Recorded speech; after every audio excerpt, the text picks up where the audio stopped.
अपनी माँ के मना करने के बावजूद भी सीमा और परिधि उस भूतिया खंडहर जैसे घर की ओर निकल जाती है। लेकिन पहले वो मौसी के घर पहुंचते हैं। वहां पर लव और उसके फ्रेंड्स परिधि और सीमा का इंतजार कर रहे हैं। परिधि सीमा से बोलती है, अभी वक्त है, एक बार फिर सोच लो सीमा। लेकिन सीमा कहती है, हमें आखिर वहां जाकर देखना चाहिए कि सच्चाई क्या है। कुछ देर बाद लव परिधि से पूछता है, वो खंडर वाला भूतिया मकान कहाँ है? थोड़ी ही दूर गांव से बाहर चलो, मैं बताती हूँ। ये कहते हुए परिधि लव के पास कार में बगल वाली सीट पर बैठ जाती है और उसे आगे का रास्ता बताती है। ये देखकर चंचल मुंह बनाती हुई पीछे आ जाती है। वो सब लव की गाड़ी में खंडहर की ओर चले जाते हैं। थोड़ी दूर चलने पर एक काली बिल्ली उनके गाड़ी के सामने से निकल जाती है। ये देखकर परिधि जोर से चिल्लाती है, अरे अरे, बिल्ली ने रास्ता काट दिया। ये अपशकुन होता है। देखो देखो, मैं फिर से बोल रही हूँ, हमें वापस घर चलना चाहिए। इस बार परिधि डर के मारे कांपते हुए कहने लगी। लव परिधि को घूरते हुए बोलने लगा, परिधि, अपनी ये बकवास ना बंद करो, और ये अपशगुन वपशगुन कुछ नहीं होता है। चुपचाप चलो और हमें घर का रास्ता बताओ। परिधि गुस्से से बोली, नहीं बताऊंगी, जो करना है कर ले, मैं तो जा रही हूँ अपने घर। चलो सीमा, अभी गाड़ी से उतर जाओ, हम कहीं नहीं जा रहे, और ना खंडहर घर में जाएंगे ना इस रास्ते से। चलो उतरो गाड़ी से। सीमा भी चिल्लाते हुए परिधि को कहती है, तुम्हारा दिमाग तो ठीक है ना, या खराब हो गया है? जब हम आ गए हैं तो एक बार देखने में हर्ज क्या है? और तुम कब से ये अपशगुन की बातों में विश्वास करने लगी? काली बिल्ली रास्ता काट गई, इसका मतलब कोई अपशगुन है? ऐसा तो नहीं होता है। ठीक है। ये कहते हुए परिधि बुरा सा मुंह बनाने लगी। लव ने फिर से गाड़ी स्टार्ट करी और वो भूतिया मकान की ओर निकल पड़े। 1 किलोमीटर चलने के बाद ही अचानक से गाड़ी फिर रुक गई। ओह शिट, अब इस गाड़ी को क्या हो गया? लव बड़बड़ाते हुए गाड़ी से उतरा और गाड़ी को चेक करने लगा। ओह शिट, अरे यार, ये गाड़ी तो पंचर हो गई है, इसे भी अभी पंचर होना था। तभी परिधि गाड़ी से बाहर निकलकर आ जाती है और कहती है, देखो मैंने कहा था ना, हमें वापस चलना चाहिए। देखो अब गाड़ी भी चलते चलते खराब हो गई। चलो अब हमें चलना चाहिए। गाड़ी खराब हुई है, लेकिन तुमने कहा था कि घर पास में है, तो क्यों ना हम पैदल चले? हाँ, ये बिल्कुल सही है, चलो हम पैदल चलते हैं। ये कहकर सीमा गाड़ी से बाहर उतर आई। देखो, मैं तुम सबको आखिरी बार बोल रही हूँ, गाड़ी खराब हो गई है, बिल्ली ने रास्ता काट दिया है। फिर भी तुम लोगों को समझ नहीं आ रहा है। मुझे तो कुछ ठीक नहीं लग रहा है और मुझे डर भी बहुत लग रहा है। हम उस घर में कृपया करके नहीं जाएंगे। देखो परिधि, तुम्हें आखिरी बार समझा रहा हूँ, यहाँ इसीलिए आए हैं ताकि हम वहाँ उस घर में जाकर सच का पता लगा सके। और अगर तुम्हें नहीं आना है तो तुम जा सकती हो, लेकिन प्लीज हमें मत रोको और टोको भी मत। तुम हमें सिर्फ पता दो, हम खुद ब खुद चले जाएंगे। सीमा भी गुस्से से परिधि को देखते हुए कहती है, परिधि, आखिर प्रॉब्लम क्या है? एक तो तुमने इस भूतिया जगह को दिखाने के लिए हमें गांव बुलाया, और अब तुम ऐसा कर रही हो। मेरी मानो, ये अपशगुन वपशगुन कुछ नहीं होता है। चलो हम पैदल चले जाते हैं। अगर हम इतनी दूर आ ही गए हैं तो क्यों ना चलकर देख लिया जाए। प्लीज मान जाओ ना परिधि, हमारे साथ पैदल चलो। परिधि ने गुस्से से कहा, ठीक है, लेकिन मेरी एक शर्त है, हम उस घर में शाम होने से पहले ही वापस आ जाएंगे। अगर तुम सब मेरी बातों से सहमत हो तो मैं उस घर में चलने के लिए तैयार हूँ। सब ने एक दूसरे की तरफ देखते हुए सर हिलाया और कहा, हमें तुम्हारी शर्त मंजूर है। 20 मिनट के रास्ते के बाद सीमा, परिधि और लव और उसकी पूरी टीम भूतिया खंडहर घर के सामने आ गए थे।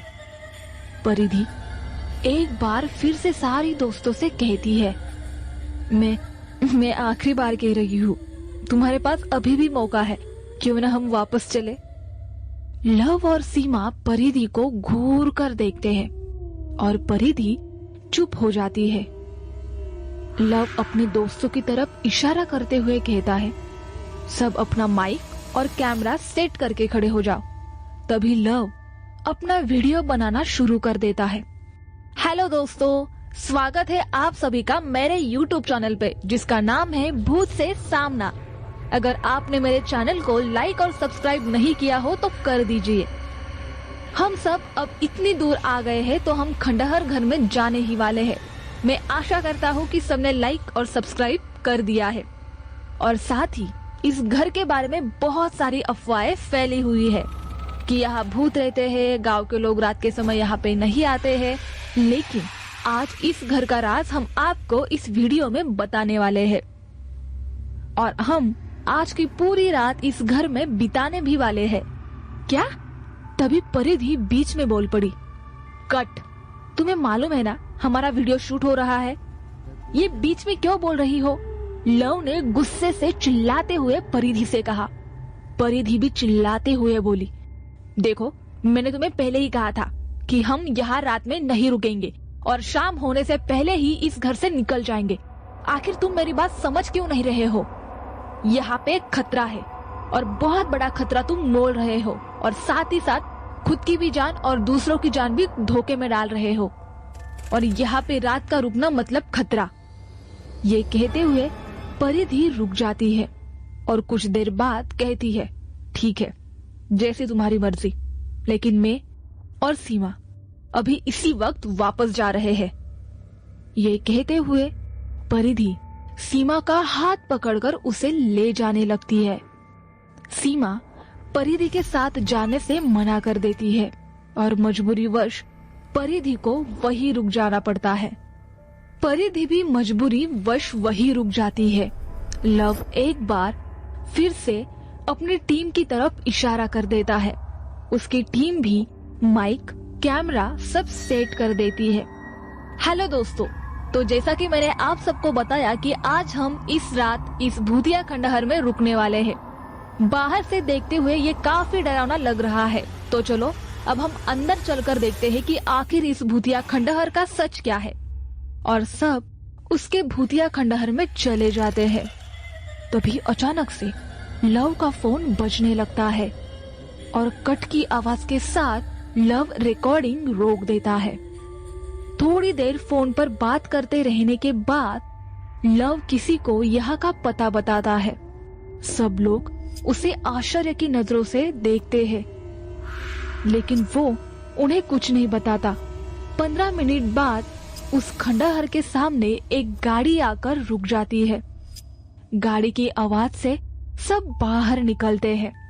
तभी उस गाड़ी में से 2 लड़कियां और एक लड़का, जिनकी उम्र लगभग 20-22 साल होगी, वो गाड़ी से बाहर उतरते हुए दिखाई देते हैं। बाकी के सारे लोग आश्चर्य भरी निगाहों से लव को देखते हैं। ये कोई और नहीं बल्कि वो लोग थे जिन्होंने परिधि की मौसी के घर में सीमा को डराया था। तभी परिधि पूछती है, लव, तुमने इन सबको वापस क्यों बुलाया है? और ये सब वापस तो आ गए हैं, अब यहाँ क्या करेंगे? इन सबको मैंने हमारे साथ रहने के लिए बुलाया है, क्योंकि मैं जानता हूँ यहाँ कोई भूत नहीं है, इसीलिए मैंने इन्हें यहाँ बुलाया है ताकि हमारा वीडियो शूट हो सके और ये हमारी मदद कर सके। जैसे हमने सीमा को डराया, बिल्कुल वैसे ही हम YouTube पे भी डराएंगे और लोगों को ये एहसास दिलाएंगे कि यहाँ पर भूत रहता है, इसीलिए मैंने इनको बुलाया है। वो लड़कियां जो आत्मा का रोल करेंगी। सीमा गुस्से से चिल्लाती है, लव, तुम्हारा दिमाग तो ठीक है? ये तुम क्या कर रहे हो? वीडियो को लाइक्स और सब्सक्राइब बढ़ाने के लिए तुम लोगों को बेवकूफ बनाना चाहते हो? मुझे तो लगा था कि तुम अपना काम ईमानदारी से करते हो, लेकिन अफसोस, कौन जानता है कि इस भोली भाली सूरत के पीछे बेवकूफ सा चेहरा है।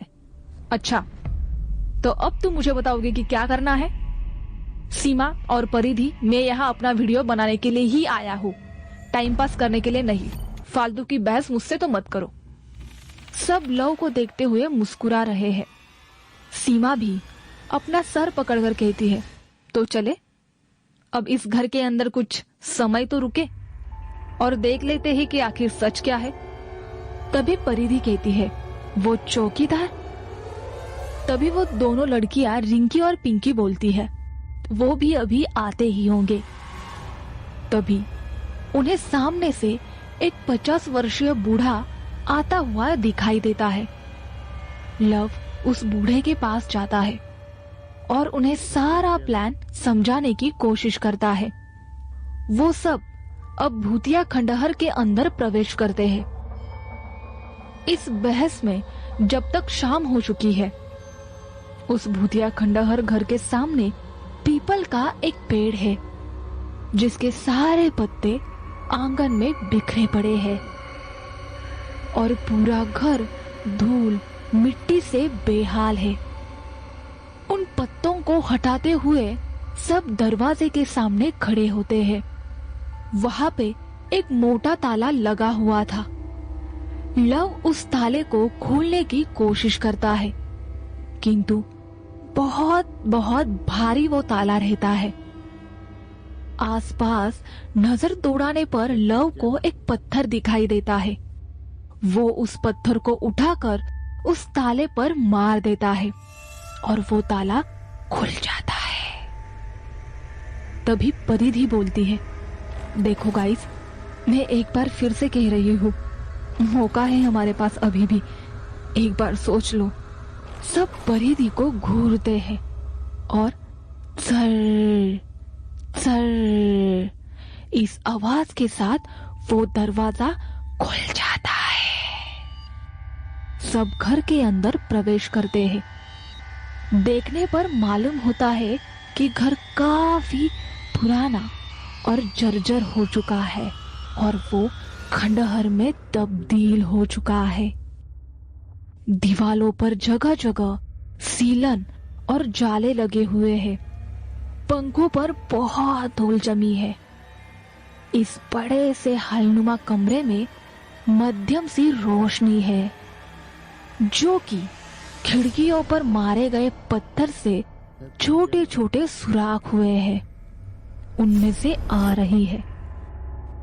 तभी सीमा अपने मोबाइल की टॉर्च ऑन करती है।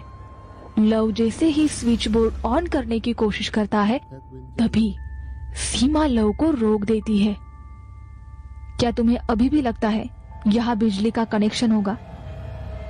और दूसरी तरफ खिड़की की ओर मुड़ जाती है और उसे खोलने की कोशिश करती है, लेकिन ऐसा प्रतीत होता है कि मानो काफी दिनों से बंद है और वो खुलने का नाम नहीं ले रही है। काफी मशक्कत करने के बाद वो खिड़की नहीं खुलती है। लव स्विच बोर्ड ऑन कर देता है और बल्ब चालू हो जाता है, किंतु इतने सालों से बंद होने के कारण बल्ब अचानक से ही जलते जलते फूट जाता है। यह देखकर सब घबरा जाते हैं, लेकिन तभी लव अपने बैग में से एक बल्ब निकालता है और उस बोर्ड में लगा देता है और हॉल में उजाला यानी कि रोशनी हो जाती है। ये एक बड़ा सा हॉल है जो काफी सालों से बंद पड़ा होने के कारण धूल और मिट्टी से भरा पड़ा है। तभी लव अपनी टीम की तरफ इशारा करता है और टीम वीडियो शूट करने में लग जाती है।